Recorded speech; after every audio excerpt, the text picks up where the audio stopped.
Hi everyone. Hope all is well. This is McNutty here, and this is just a quick video. Thank you to all the new subscribers. I noticed what, in my opinion, I think might be a crazy early season NBA value. So I just want to give out this potential early season NBA value because I think, as a gift to my new subscribers, because I think it might go away very quickly, like maybe even today. And what I noticed, and I have to say to my uncle Tim, I think you might be right about the Washington Wizards. So I noticed, and I just placed a few bets on Fanduel Sportsbook. The Washington Wizards, three bets I'm very interested in is for the to win the NBA Finals, 300 to 1, to win the Eastern Conference, 80 to 1, um,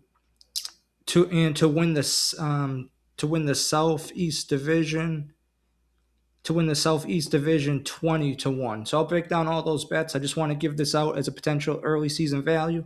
As we've mentioned before, it's gambling. Nothing is guaranteed. Please gamble responsibly. Please, yeah, nothing's. It's gambling's very risky. Please gamble responsibly. But I think these odds might go away very quickly. So Washington Wizards 300 to 1. I believe the best I've seen is on a few sports books. The Washington Wizards 150 to 1 to win the NBA Finals. So 300 to 1, that's double. For the conference, 80 to 1. The best I've noticed is 66 to 1 on Score Bet, which I actually have placed a few bets there. In the division, the best I've noticed on other sports books is 14 to 1 on Score Bet. And on FanDuel right now, they are 20 to 1 to win the Southeast Division. Um, I think the Wizards are a risky team to bet on. Obviously, they don't have the best history. As I mentioned in a previous video, I've had terrible luck betting on Washington, D.C. sport teams. Kind of a lot better luck on Baltimore sport teams, the Ravens and Orioles. But some of the things my Uncle Tim told me, I've been letting marinate and doing some research on my own. And I actually think the Washington Wizards have crazy upside, and I think they're going for it. I think they're about 13 players deep. The projected starting five is Trey Young, Keyshawn George, AJ DeBanza from around here, Brockton, Massachusetts, Anthony Davis, Alex Sarr. Um, the nice thing about that potential starting five is Anthony Davis will be playing, I believe, his preferred power forward spot. I think most of his time in the Lakers, they used him at center. So if he's healthy, if him and Trey Young are healthy, wow, that could be a. I like how this starting five complements each other. Trey Young is probably not known as a good defender. AJ DeBanza, it's yet to be seen how good of a defender he is in the NBA. He's a rookie. Just one and done college player. I think he only had point 0.3 blocks per game last year, but I mean he's young. Um, I love surrounded them though with Keyshawn George, Anthony Davis, and Alex Sarr. Those are three players who I believe are good defenders and have more good defenders. Keyshawn George last year 1.9 stocks a game and only 29 minutes a game. Um, Anthony Davis is well known when he's healthy, one of the best two-way players in the game. He's a little older, but I mean, hey, in the positive, Anthony Davis hasn't played that much the past few years, so maybe he'll be super fresh. He's 33, he'll be 34 next March. Alex Sarr, Alex Sarr is I think already a good defender. Should only get better. He's only 21, just turned 21 in April, and he had 2.8 stocks a game and only 27.2 minutes a game. 2.0 blocks, zero point 0.8 steals. He recently just had off-season foot surgery, but he's projected to be back for the start of the season. I think the upside's tremendous, and the projected bench is Bob Carrington, Trey Johnson, Bill L. Koulibaly, Chris Middleton, DeAndre Ayton. They just traded for DeAndre Ayton. I mean, he's probably disappointed a little bit, but he is a former 1-1. He's DeAndre Ayton's. He's not that old. He's 27. He'll be 28 in a couple of weeks. Still had 12 points, 8 rebounds a game, one block a game. He's not even known as a defender, but he had 1.6 stocks a game, pretty efficient. That's a great bench big. Probably disappointed as a 1-1, but as your bench big, especially if Anthony Davis has to rest for some games, I think that's an outstanding pickup. They just got Chris Middleton. That's a great veteran. Was part of the Bucks championship team. Also, I think he was on the Wizards for a stint recently. Yes, Chris Middleton was a little bit the past 2 seasons, so that's a great locker room vet in my opinion. Bob Carrington, I like Bob Carrington. I actually think he might be better than some teams starting point guards. He's going to his third season. Very good 3-point shooter. From Baltimore too, so kind of local kid. He's only 20 years old, and he's going into his third season, turning 21 in a couple of weeks. 40.8% from three last year for Bob Carrington on 2.1 makes a game. Not bad. I mean, for your bench point guard, 4.6 assists a game. I mean, maybe he'll probably be playing a little less minutes, maybe, but that's not bad, especially if Trey Young misses some time. Trey Johnson looks like a good bench scorer. He's only 20 years old, scored actually not bad efficiency, 12.2 points a game, 35.8% from three, 87.4% from the free throw line. 2 years ago at Texas as a freshman, 19.9 points a game, 39.7% from three, 87.1% from the free throw line, 2.7 pointers made a game. So for your bench players, this is solid. And Bilal Koulibaly, he's probably the player I'd be most excited on the bench.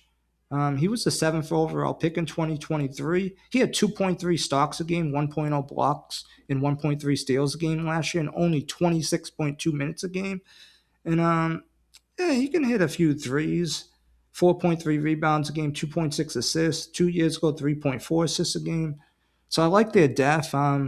They also have, I think the Wizards potentially 13 players deep with Sharif Cooper, who was pretty efficient in the run he got last year, more in the second half of the season. Riley, I think, has some upside. And Justin Champagnie, he's the brother of the other Champagnie on, I believe, Julian Champagnie on the San Antonio Spurs. So the Wizards about 13 players deep. The thing that's going to be tough, that's risky about them, is the Eastern Conference, in my opinion, projects to be very deep and the best it's been in a while, the deepest it's been. While I think the Western Conference is top heavy. So the Eastern Conference would probably be tougher to make the playoffs, in my opinion, but the Western Conference will probably be tougher to win. And I haven't seen wins or to make playoffs out for Wizards, but I'll probably be interested in checking those out. But I mean, looking at the East, even the top tier teams, like if the Wizards stay healthy, if the Washington Wizards stay healthy, I don't see why they can't compete with any of them. Even the Knicks, the owner already said they're not going into the second apron. I mean, with Sarr and Davis and Aiton and Debanza has some size. I mean, the Knicks, they got Kyle Anthony Towns, OG Anunoby at the power forward, Andre Drummond is backup big. The Wizards could cause problems. And, I mean, you got Keyshawn George, Debanza. They got some size, length. Koulibaly off the bench. And then even, like, teams like the Pacers, like, I've bet the Pacers a little bit so far this season. I've had very good success in the past with the Indiana Pacers. But the Indiana Pacers, who if Tyrese Halliburton, who still in my opinion is one of, if not the most underrated player in the association, if he goes down, it's over. And I don't think the Pacers can compete with the Wizards' depth. Other teams that are interesting. So far, I'm not optimistic on the Boston Celtics. I know some of you are probably Boston Celtics fans. I actually think they might miss the playoffs. I don't know why the odds are what they are. I think they're around plus 425 to win the Eastern Conference. I think that's not a good bet.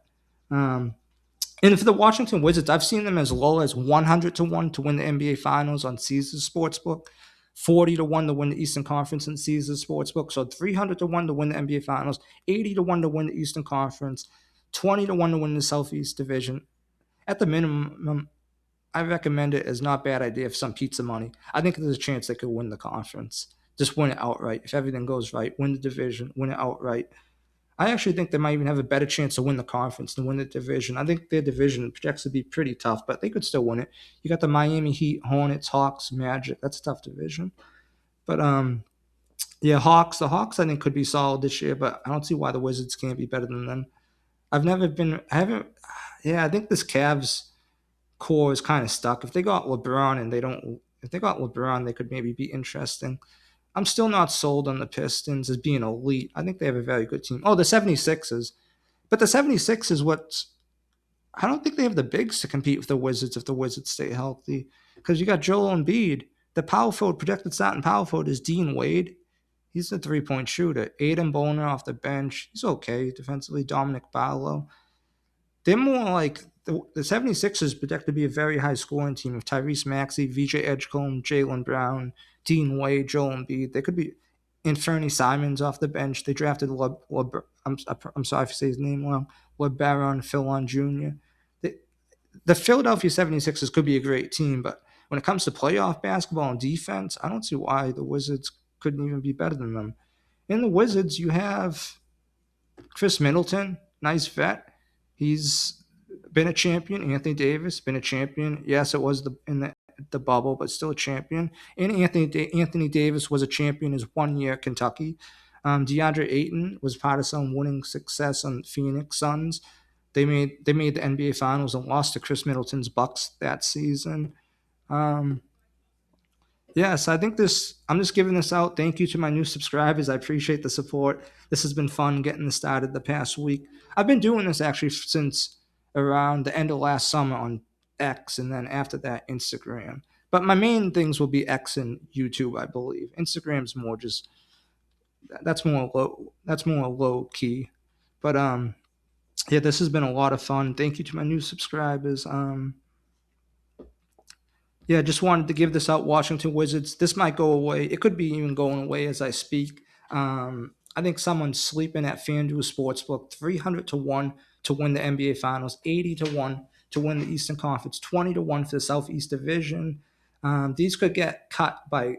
I could see these being cut by 20 to 50% soon. I could see the Wizards being 150 to 1 to win the Finals and maybe 60 to 1 for the conference. The best anywhere soon. And I think they have a chance. I think it's still a solid chance they could miss the playoffs, but I think they actually have a chance to win the Eastern Conference. And like for example, like in the Eastern Conference, like the Hornets, the Hawks, the Magic, they could maybe make the play. They could make the playoffs, but they can't win the conference. Even the Heat, as constructed, if they got LeBron, then things become interesting. I actually see only the Washington Wizards, Indiana Pacers,